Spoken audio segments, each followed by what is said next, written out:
Okay, तो start होगी। Start हो गई रिकॉर्डिंग। स्लाइड्स तो नजर आ रही है ना आप लोगों को? Yes sir.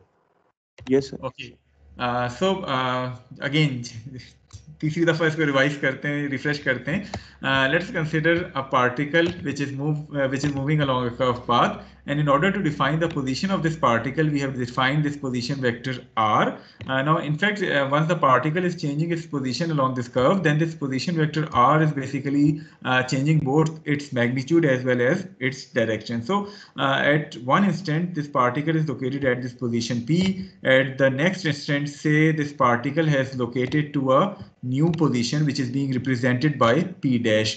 So we define a second position vector which is this position vector r dash, and the displacement vector is going to be this vector which is delta r vector, and this vector is going to be r dash vector minus r vector. So this is how we can define the displacement of a particle, which is going to be equal to the new position vector minus the old position vector.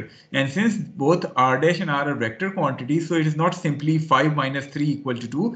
Basically both r dash and r are going to be written in terms of some unit vectors, some using some coordinate system, और फिर आप individually x, y या i, j और k components को add या subtract करके ये displacement vector जो है वो निकाल रहे होंगे. Probably चूंकि यहाँ r dash minus r है, so you are going to subtract the i, j के components of p dash या r dash vector के, उसमें से आप subtract कर रहे होंगे r vector को.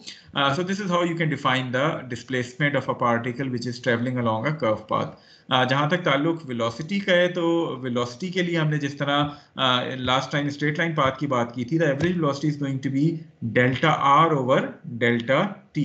सो delta R is basically a vector quantity, उसको हम डेल्टा टी पे डिवाइड करेंगे तो we are going to get the average velocity. But since we are more interested in finding the instantaneous velocity, so instantaneous velocity के लिए हम करते क्या है कि we are going to reduce this delta t smaller and smaller until limit delta t approaches to 0.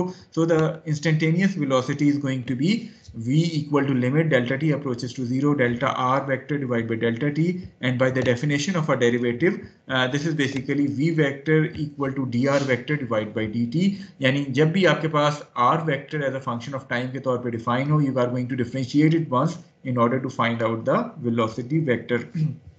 By definition, whenever a particle is traveling along a curved path, whatever coordinate system you are using, वो coordinate system पे depend नहीं करता, but that velocity vector is always going to be tangent to the curve at that particular instant. जिस तरह अभी इससे पहले बात हुई थी कि लेट सपोज मैं आपसे कहता कि ये पार्टिकल जो है वो अगर इस इंस्टेंट पे मौजूद है, तो इस इंस्टेंट पे the velocity vector is going to be in this direction, that is tangent to the curve. इसी तरह अगर किसी इंस्टेंट पे ये पार्टिकल यहाँ मौजूद है, तो then the velocity vector is going to be in this direction. So the velocity vector, whenever a particle is traveling along a curved path, the velocity vector's direction is going to be tangent to the curve.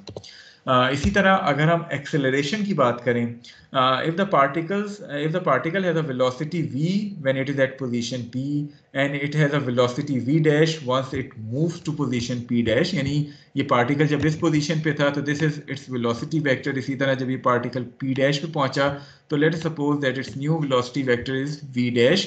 So the acceleration or the average acceleration is going to be delta v vector divided by delta t, where delta v is basically v dash, which is the velocity vector at the new position, minus v, which is the original velocity vector. So आपके पास जो average velocity है, that is being defined as delta v vector divided by delta t. But since again we are more interested in finding the instantaneous acceleration rather than the average acceleration, तो instantaneous acceleration के लिए हम करते क्या हैं कि आप again इस डेल्टा टी को छोटे से छोटा करते चले जाएं until limit delta t approaches to 0 आ जाए. So delta v over delta t, and again by the definition of a derivative, this acceleration vector is going to be dv vector divided by dt. So again, if you have this velocity vector as a function of time, you are going to differentiate that velocity vector once in order to find out the acceleration vector. इसमें थोड़ी सी जो समझने वाली बात है, वो यहाँ एक टर्म इस्तेमाल हुई है which is this hodograph. hodograph से पहले अगर जस्ट मैं आपसे पूछूं, और अगेन कोई एक स्टूडेंट जवाब दे सकता है कि जब हम वेलोसिटी की बात करते हैं, जिस तरह अभी जिक्र हुआ है, once the particle is moving in a curved path, the direction of this velocity vector is always going to be tangent to the curve at that particular instant. Acceleration का डायरेक्शन क्या होना चाहिए? कोई एक स्टूडेंट जो जवाब देना sir चाहे? Out of the plane. नहीं, जरूरी नहीं है कि आउट ऑफ द प्लेन ही हो। Towards centre of the third. अच्छा, ये जो कहानी है ना, चले अगर हम 2D में कंसिडर करें और आपकी इस कहानी पे जाएं कि टुवर्ड्स द सेंटर पॉइंट, तो वो तो आपकी जो एक्सेलरेशन होती है टुवर्ड्स द सेंटर, कौन सी एक्सेलरेशन कहलाती है?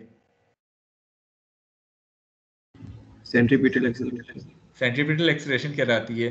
तो आपका वो जो कंपोनेंट या टुवर्ड्स द सेंटर आ रहा होता है, basically that is just one component of acceleration. अभी हम आगे जब एंटी कोऑर्डिनेट सिस्टम पढ़ेंगे तो उसमें आप देखेंगे कि वो जो कंपोनेंट टुवर्ड्स द सेंटर होता है that is just one component of acceleration, जिसको हम सेंट्रीपिटल एक्सेलरेशन कहते हैं। However the total acceleration is going to be the vector sum of its two components, जो कि उसका एक टेंजेंशियल कंपोनेंट होता है और एक वो सेंट्रीपिटल एक्सेलरेशन होती है जो कि टुवर्ड्स द सेंटर होती है। बट जनरल टर्म्स में अभी अगर हम बात करें तो आपके पास एक्सेलरेशन वेक्टर जो है that is always going to be tangent to the hodograph at that particular instant। अब ये hodograph क्या है, थोड़ा सा अगर हम इस hodograph की definition पढ़ें कि the two velocity vectors v dash and v are plotted in the figure such that their tails are located at the fixed point o dash and their arrowheads touch points on the curve।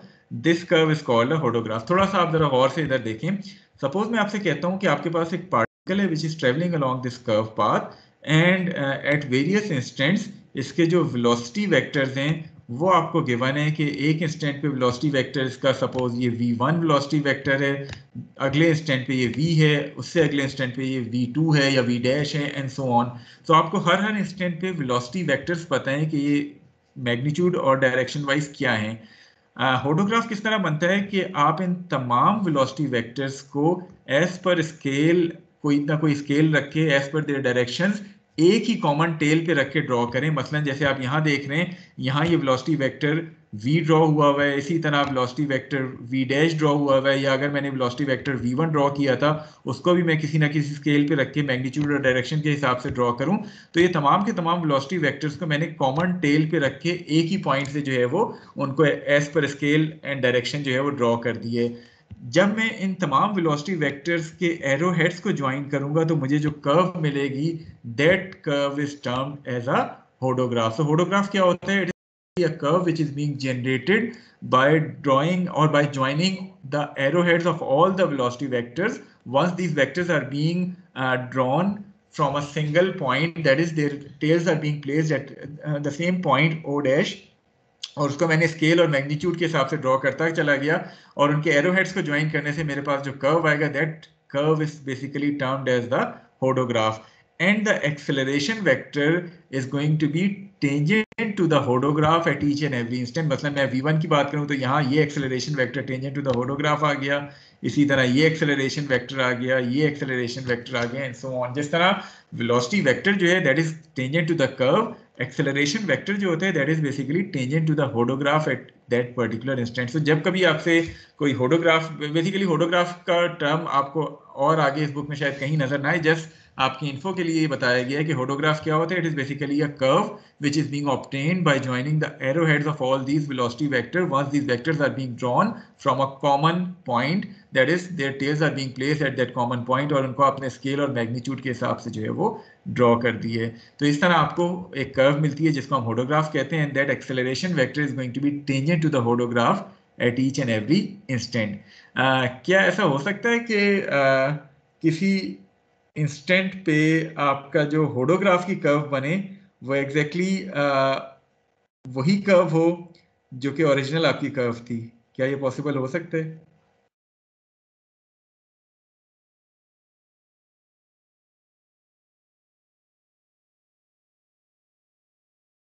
Ji, anyone volunteer? होडोग्राफ आ गया हर एक को?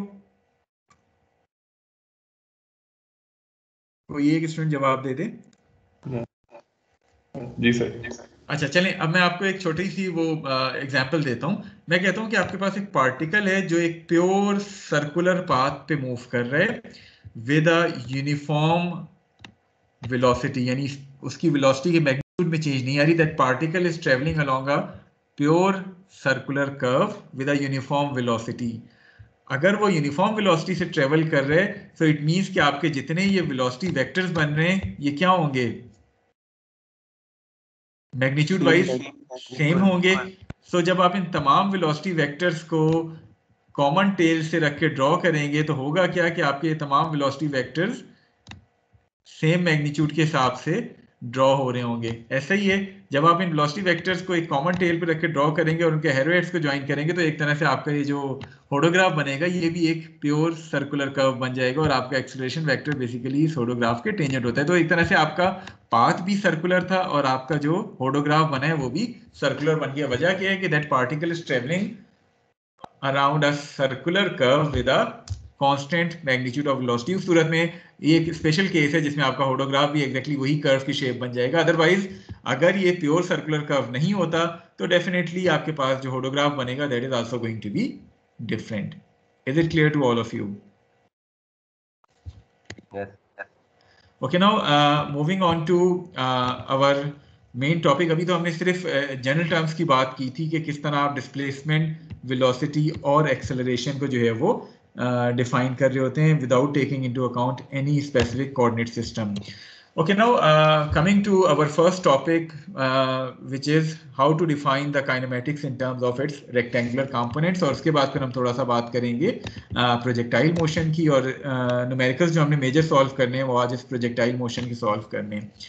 Okay, rectangular components की अगर हम बात करें तो in order to define the kinematics of a particle which is travelling along a curve path in terms of its rectangular components, let us consider a particle which is traveling along this space curve जो कि आपको यहाँ show की गई है। At any instant this particle is at a position which is being shown to you here, this position P। और again आपसे कहा जाए कि इस पार्टिकल की आप पोजीशन डिफाइन करें किसी भी इंस्टेंट पे, तो पोजीशन डिफाइन करने के लिए इससे पहले जो हमने जनरल कर्वीलिनियर मोशन में बात की थी कि we are going to use position vector जिसको हमने पोजीशन वेक्टर R कहा था। But since we are taking the coordinate system x, y and z, so basically ये आपके पास ये जो पोजीशन वेक्टर होगा ये इस टर्म में आ जाएगा something xi plus yj plus zk। So the position vector is going to be of the form r vector equal to xi plus yj plus zk, where I, j and k are the unit vectors along the x, y and z axis, and this small x, small y and small z are basically the position coordinates के जिस position पे वो लाई करते हैं at that particular instant। तो यहाँ ये x, y और z कोऑर्डिनेट्स हैं उस पॉइंट के जिसके ऊपर इस इंस्टेंट पे ये पार्टिकल जो है वो लाई करता है। सो जब भी आपसे कहा जाए कि पार्टिकल कर्व में ट्रेवल कर रहे हैं और x, y, z coordinate system में इसकी पोजीशन डिफाइन करें तो it is going to be defined using the position vector xi plus yj plus zk as by the definition of a vector. अगर आपके पास ये वेक्टर क्वांटिटी है और मैं आपसे कहूं कि इस वेक्टर का मैग्नीट्यूड फाइंड आउट कर दें तो the magnitude is going to be r equal to x square plus y square plus z square. So this is how you can find the magnitude of any vector. अगर आपको उसके components पता हैं x, y और z पता हैं तो आप उनको इस्तेमाल करते हुए उस वेक्टर का मैग्नीट्यूड डिटरमिन कर सकते हैं।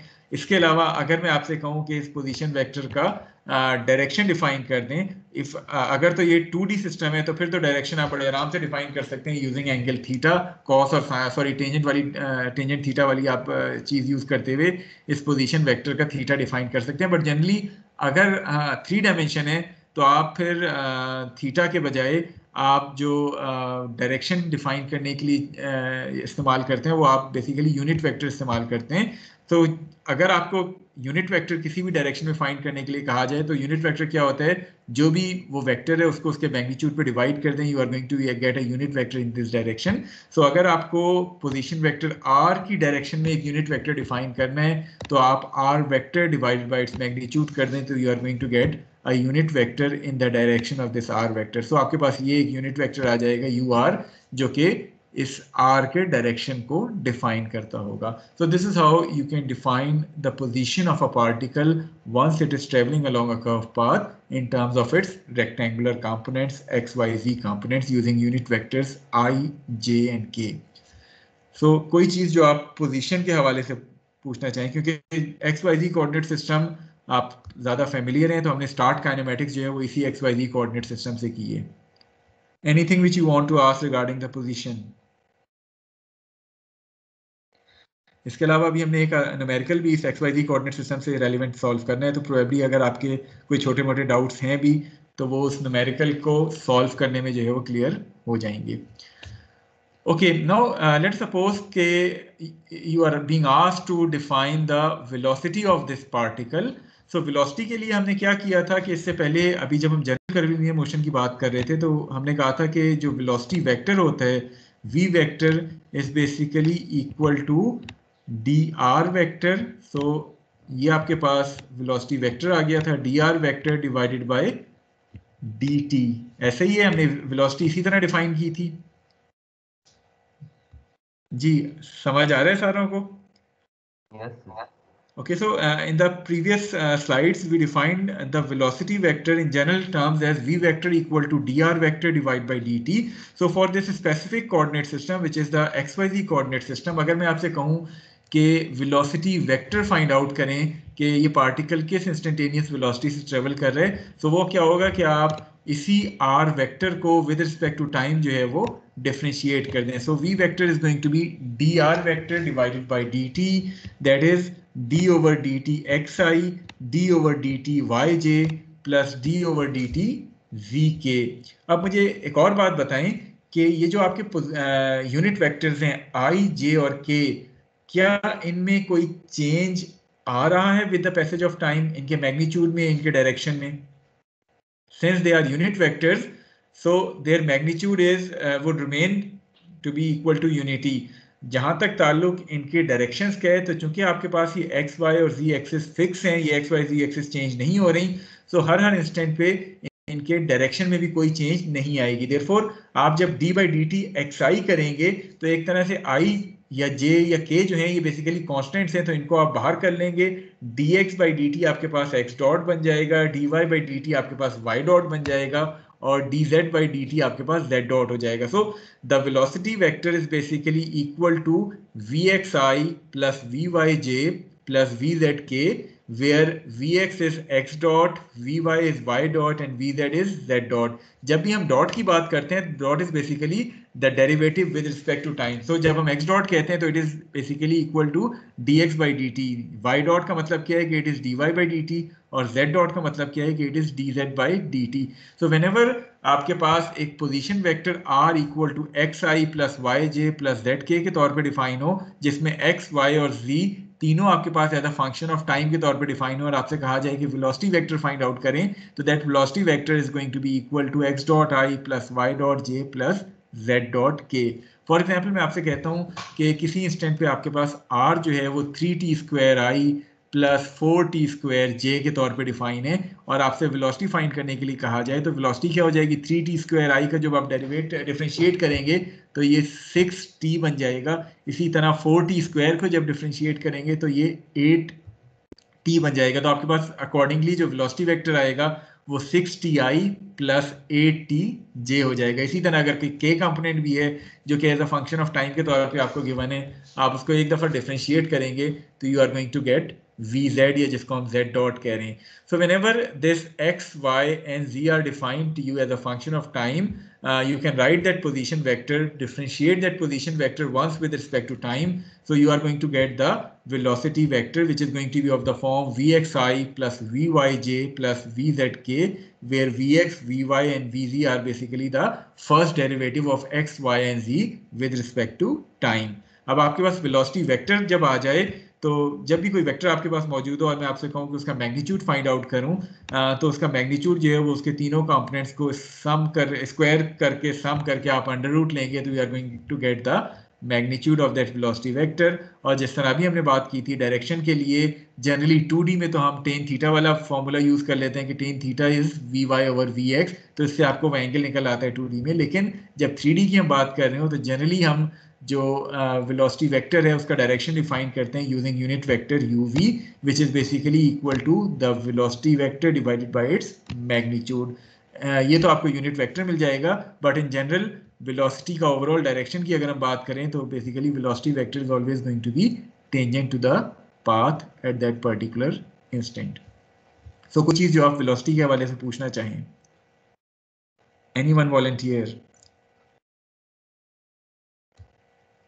Okay, so since you have no question regarding the velocity, उसके बाद अभी हमने जनरल कर्विलिनियर मोशन में एक्सेलरेशन किस तरह डिफाइन की थी, हमने कहा था कि द एक्सेलरेशन वेक्टर, जब हम इंस्टेंटेनियस एक्सेलरेशन की बात कर रहे हैं, तो the instantaneous acceleration A vector is basically defined as dv vector divided by dt. So this is how we have defined the acceleration when we were discussing the general curvilinear motion of a particle.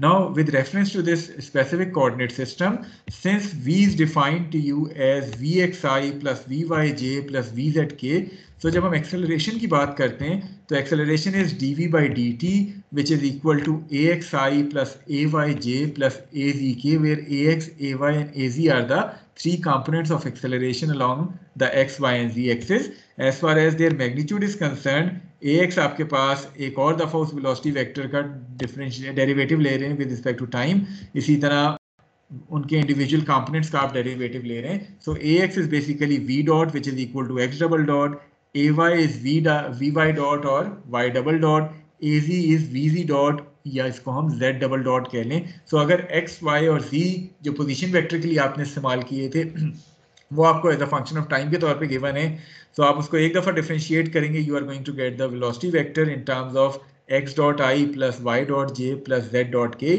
इसी तरह acceleration के लिए आप उसी velocity vector को एक और दफ़ा डिफरेंशिएट कर देंगे in order to get that acceleration vector. So A vector जो है वो आपके पास x डबल डॉट आई प्लस वाई डबल डॉट जे प्लस z डबल डॉट के तौर पे मौजूद होगा.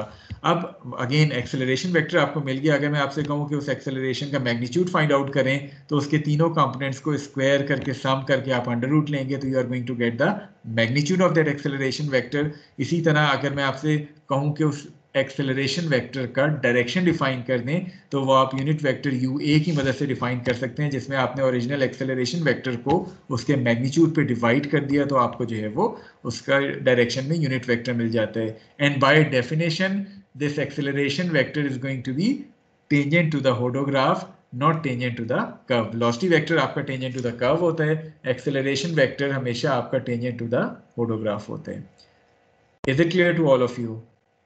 कोई क्वेश्चन जो आप पूछना चाहें position, velocity, acceleration in terms of rectangular components तो आप पूछ सकते हैं.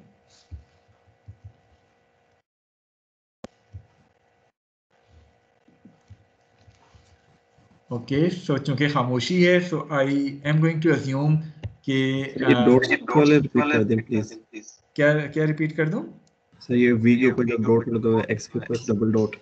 देखें, इसमें हमने किया ये है कि हमने कहा है कि हम जो पोजीशन वेक्टर डिफाइन करते हैं ना वो डिफाइन करते हैं R vector equal to X I plus Y J plus Z K, जिसमें एक्स वाई और z इस पोजीशन पे तो ये कोऑर्डिनेट्स की वैल्यूज को डिफाइन करें. लेकिन अगर जनरल टर्म्स में बात करें तो मैं आपसे कहूँ कि x भी आपको as a function of t के तौर पे डिफाइन है, y भी आपको as a function of t के तौर पे डिफाइन है और z भी आपको as a function of t के तौर पे डिफाइन है. मसलन r equal to 3t square i plus 4t cube j plus 6t cube k के तौर पे डिफाइन है.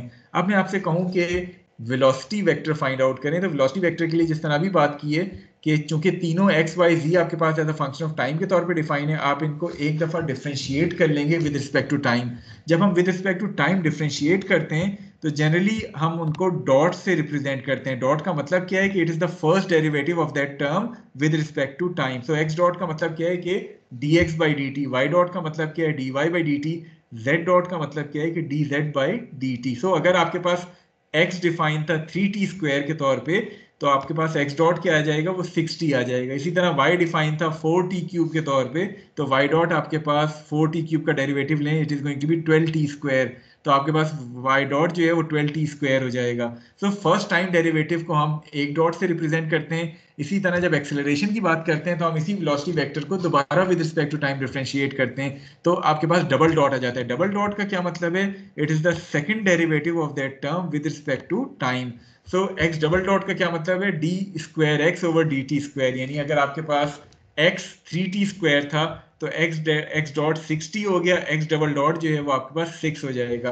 तो इस तरह डबल डेरिवेटिव आपने लिए विद रिस्पेक्ट टू टाइम, तो ये दो डॉट्स जो है वो डबल डेरिवेटिव को जो है वो रिप्रेजेंट कर रहे होते हैं. तो वेलोसिटी के लिए तमाम टर्म्स का आप सिंगल डेरिवेटिव लेते हैं, एक्सेलरेशन के लिए उन तमाम टर्म्स को आप दो दफा डिफरेंशिएट कर लेते हैं, यानी x double dot, y double dot और z डबल डॉट से आपको मैग्नीट्यूड मिल जाता है। i, j और k एक्सेलरेशन के कंपोनेंट्स को डायरेक्शन डिफाइन करने के लिए आप यूज कर रहे हैं।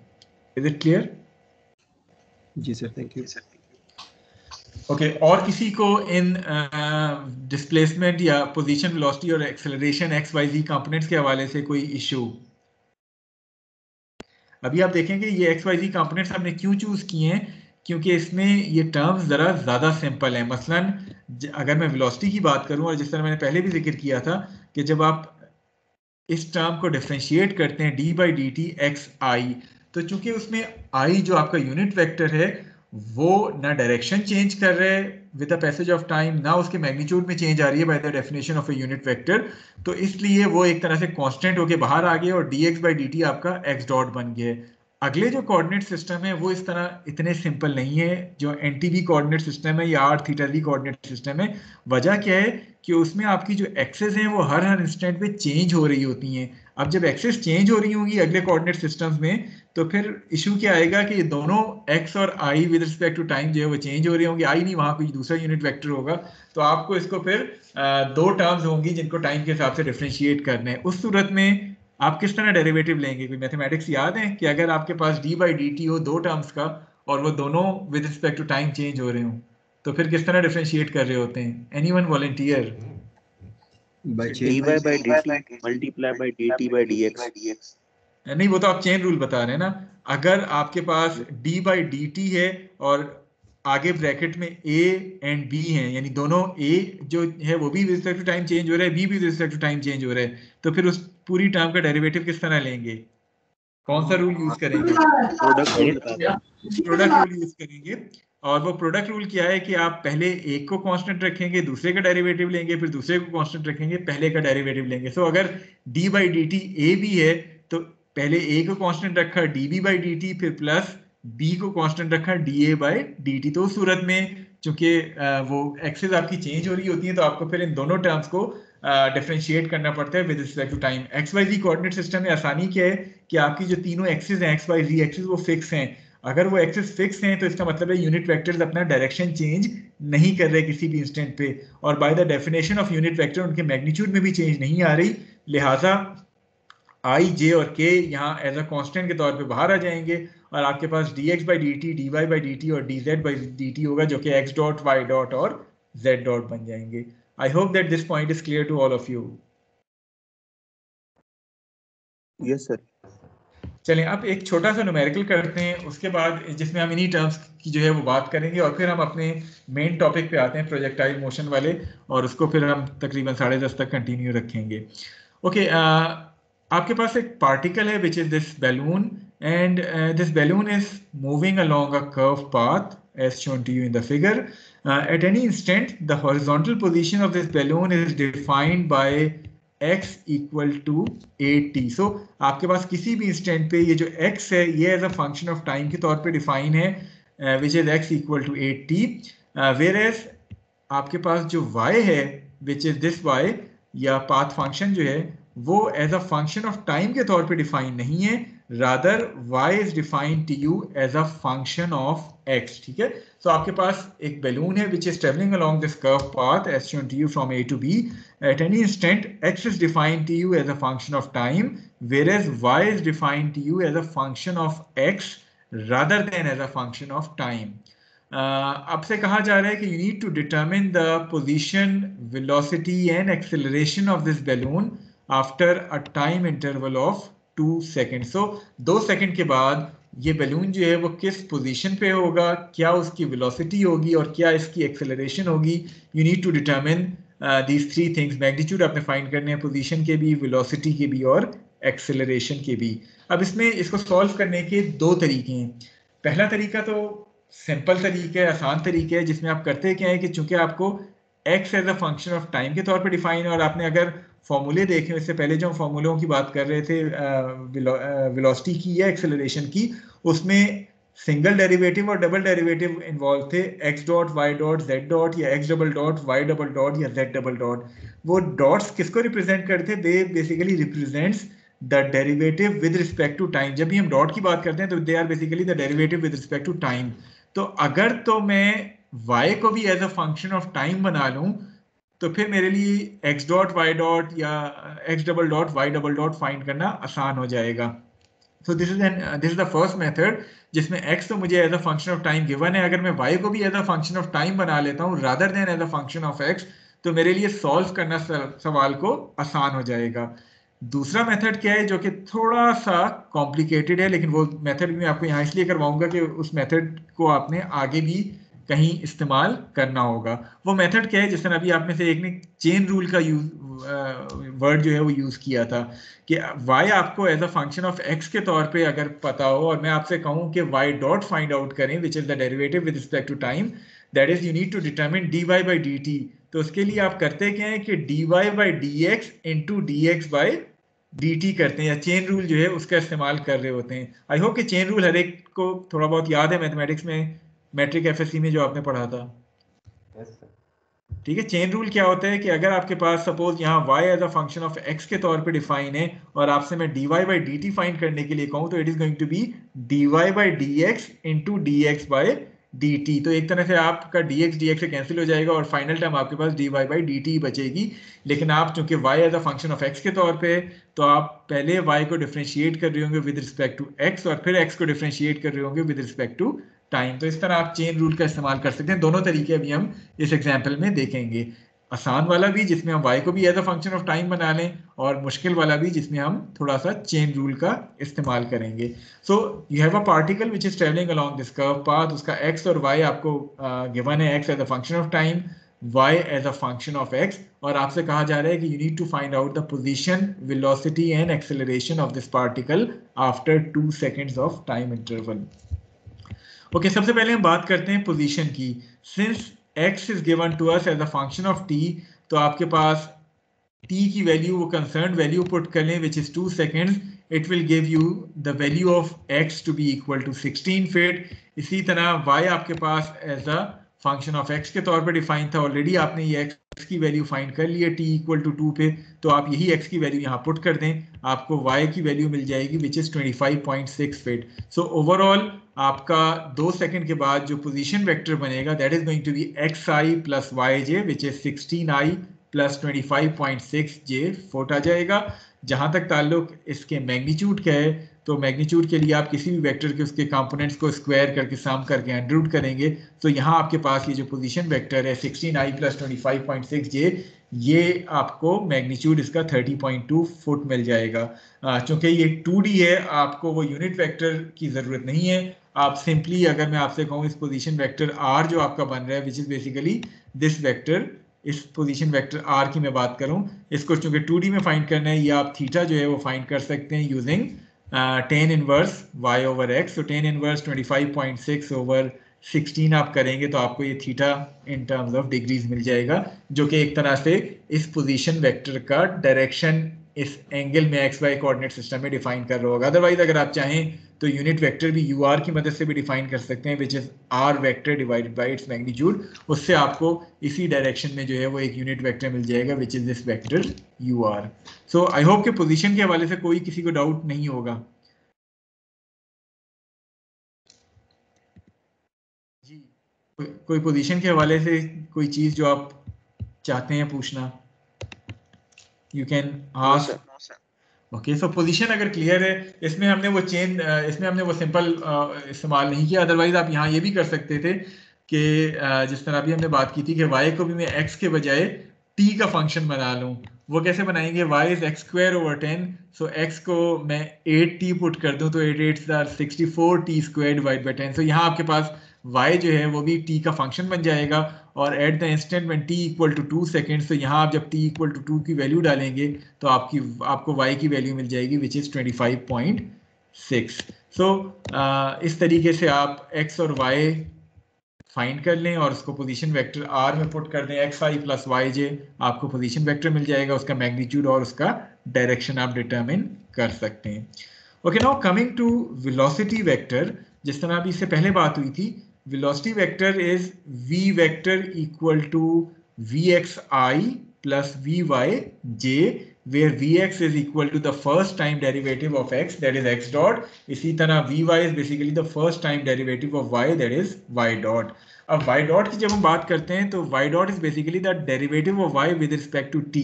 तो यहाँ आपको दो मेथड फिर हम डिस्कस करेंगे। वन इज कि मैं y को भी as a function of t बना लूँ, जिस तरह मैंने यहाँ ऑलरेडी 64t²/10 के तौर पे बनाया है, या मैं चेन रूल का इस्तेमाल कर लूँ। तो दोनों मेथड यहाँ एक एक करके डिस्कस करते हैं। First of all, the x component of velocity will be equal to x dot, that is the first derivative of x with respect to time. Since x is defined to us as a function of time, इसको जब मैं एक दफ़ा differentiate करूंगा तो d by dt 8t जो है उससे मुझे x कंपोनेंट ऑफ वेलोसिटी मिल गया, that is equal to 8 feet per second. So आपके पास वेलोसिटी का जो x कंपोनेंट आएगा that is 8 foot per second. जहां तक ताल्लुक y कंपोनेंट ऑफ वेलोसिटी का है, तो पहले मैं मेथड नंबर 1 की बात करता हूं, जिसमें मैं y को भी as a function of time के तौर पे इस्तेमाल करता हूं। सो y मेरे पास x²/10 था। जब मैंने x की वैल्यू पुट की तो y मेरे पास 64t²/10 आ जाएगा, यानी as a function of time मैंने बना लिया y को भी। अब y डॉट क्या होता है? It is basically the first derivative of y with respect to time. तो इस 64t²/10 को मैं एक दफा दोबारा डिफरेंशिएट कर दूंगा, it would comes out to be 128t/10। Putting the value t equal to 2 would give me the y component of velocity to be equal to 25.6 foot per second. So मेरे पास x component आ गया 8 foot per second, y component आ गया 25.6 foot per second. So इन दोनों को मिला के overall जो मेरे पास velocity vector बनेगा, that is going to be equal to v vector equal to 8i plus 25.6 j foot per second. So this is going to be the velocity vector. अब मेरे पास vector अगर आ गया, मैं इसको दोनों कंपोनेंट्स को स्क्वायर करके सम करके अंडर रूट लूँ, मुझे उसका मैग्नीट्यूड मिल जाएगा। डायरेक्शन के लिए मैं या यूनिट वेक्टर डिफाइन कर दूं, या चूंकि 2 डायमेंशन है तो मैं टेंजेंट थीटा की मदद से इस वेलोसिटी का डायरेक्शन जो है वो निकाल सकता हूँ। सो मेथड 1, आई होप कि it is clear to all of you. किसी को मेथड 1 में कोई डाउट? ओके, क्योंकि खामोशी है इसका मतलब मेथड 1 आसान है। अब अगर मैं मेथड 2 पे आऊं, which is how to use this chain rule, जिस तरह अभी बात हुई थी, क्योंकि आपके पास y जो है वो यहाँ डिफाइन है as a function of x के तौर पे rather than as a function of time. So since y is defined to you as a function of x rather than as a function of time, so in order to find out y dot you are going to use the chain rule. वो chain rule क्या होता है? जब हम y dot की बात करते हैं तो by definition this dot represents the first time derivative which is dy by dt, और by chain rule since y is a function of x तो आप chain rule का इस्तेमाल करते हैं which is dy by dx into dx by dt. अब dy by dx क्या हो जाएगा? आपके पास y जो है वो x²/10 है। सो जब आप y को डिफरेंशिएट करेंगे with respect to x, it would become 2x/10। So आपके पास ये जो dy by dx है ये आपके पास 2x/10 आ जाएगा। जहां तक ताल्लुक इस dx by dt का है तो ये आपके पास ऑलरेडी हमने डिफाइन किया हुआ है कि इट रिप्रेजेंट्स x डॉट। तो ओवरऑल आपके पास जो y कंपोनेंट ऑफ वेलोसिटी आएगा that is equal to 1/5x into x dot. आपने इस इंस्टेंट पे x की वैल्यू भी फाइंड की हुई है विच इज 16, x डॉट की वैल्यू भी आपने फाइंड की है विच इज 8। तो आपने फिर इस इंस्टेंट के लिए x और x डॉट की वैल्यूज पुट कर दी 16 एंड 8, आपको उससे भी वही vy की वैल्यू मिली जो कि आपको ऑलरेडी इस पर्टिकुलर चेन रूल से पहले मिली थी 25.6। सो इन द एंड आपके पास जो वेलोसिटी वेक्टर बना that would be equal to 8i plus 25.6j, जिसके बाद आप अगर चाहें तो उसका मैग्नीट्यूड भी फाइंड कर सकते हैं। वेक्टर मिल गया आपको, आप चाहें तो उसका डायरेक्शन भी 2D में थीटा की मदद से फाइंड कर लें which is theta is tan inverse vy by vx, या आप चाहें तो उसको यूनिट वेक्टर की मदद से जो है वो डिफाइन कर सकते हैं कि इस v वेक्टर को उसके मैग्नीट्यूड पे डिवाइड कर दें, आपको यूनिट वेक्टर uv मिल जाएगा जो कि वेलोसिटी का डायरेक्शन डिफाइन कर रहा होगा। सो आई होप कि this chain rule is clear to all of you. किसी को कोई पॉइंट ना समझ आया हो तो पूछ सकते हैं।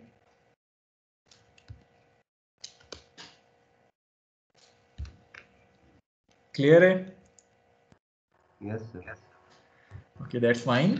ओके, अब आपने जो एक चीज़ जहन में रखनी है वो, चूंकि हम अगली स्लाइड में मूव कर जाएंगे, एक चीज़ जो आपने जहन में रखनी है वो क्या कि जब आपने चेन रूल का इस्तेमाल किया था तो आपके पास जो vy की वैल्यू आई थी वो बेसिकली ये वैल्यू थी जिसको हम आगे एक्सेलरेशन में इस्तेमाल करेंगे। क्या आया था? vy is 1/5 x into x dot. इसको प्रोबेबली जब हम अगले उसमें डिफरेंशिएट कर रहे होंगे तो आपको इस टर्म की ज़रूरत पड़ सकती है।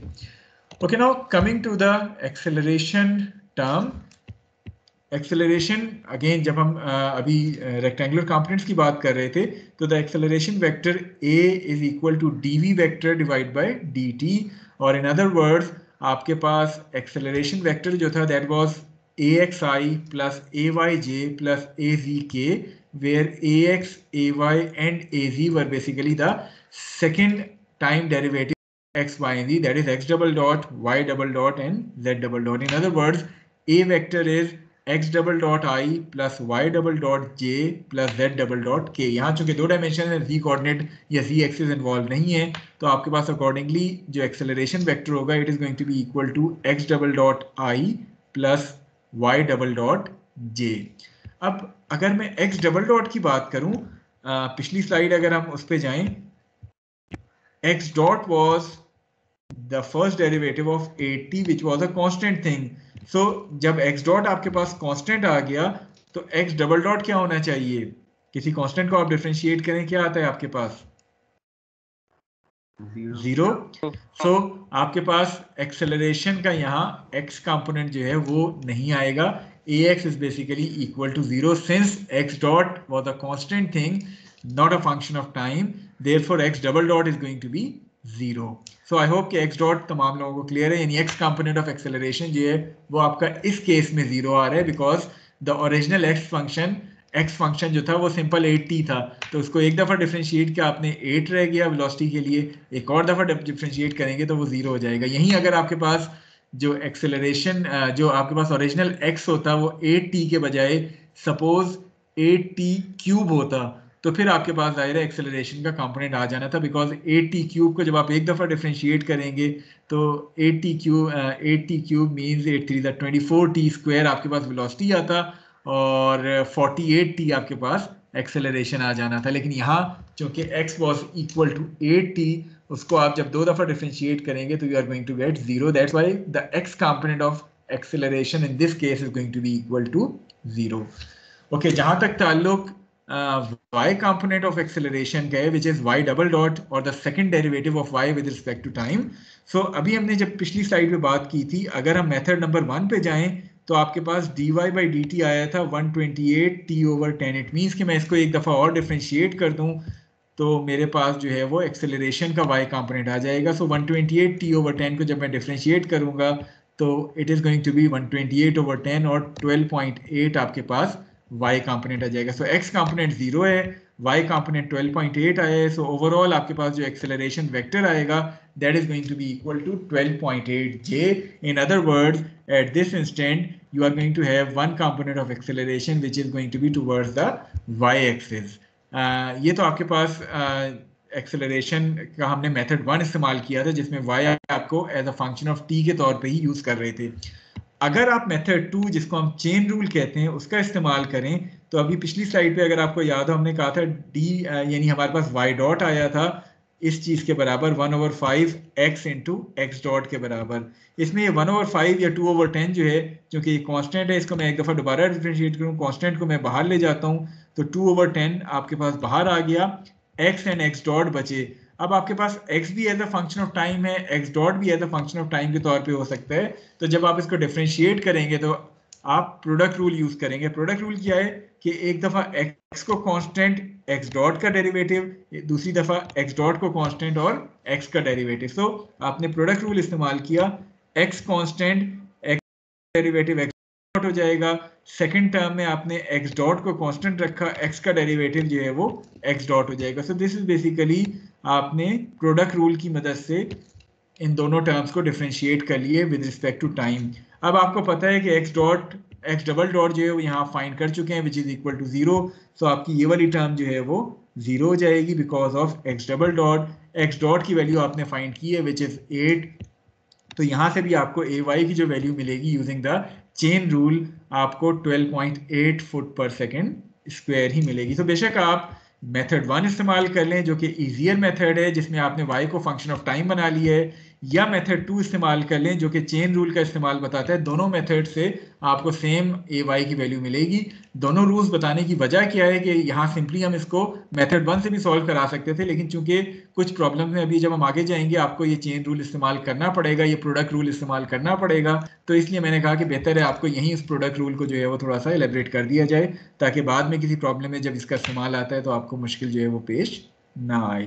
So this is how you can relate the position, velocity and acceleration of this particle in terms of its XYZ coordinate system. So अब अगर किसी का कोई क्वेश्चन है regarding this position, velocity and acceleration, he may ask. Otherwise we are going to move on to the motion of a projectile. Basically इस topic के अलग से न्यूमेरिकल्स नहीं गिवन, आखिर में प्रोजेक्टाइल के साथ ही इसके कुछ न्यूमेरिकल मिक्स करके दे दिए गए, लेकिन मेजर टॉपिक जो है वो प्रोजेक्टाइल मोशन का है, जिसमें आप यही टर्मिनोलॉजीज अप्लाई कर रहे होंगे ऑन अ प्रोजेक्टाइल।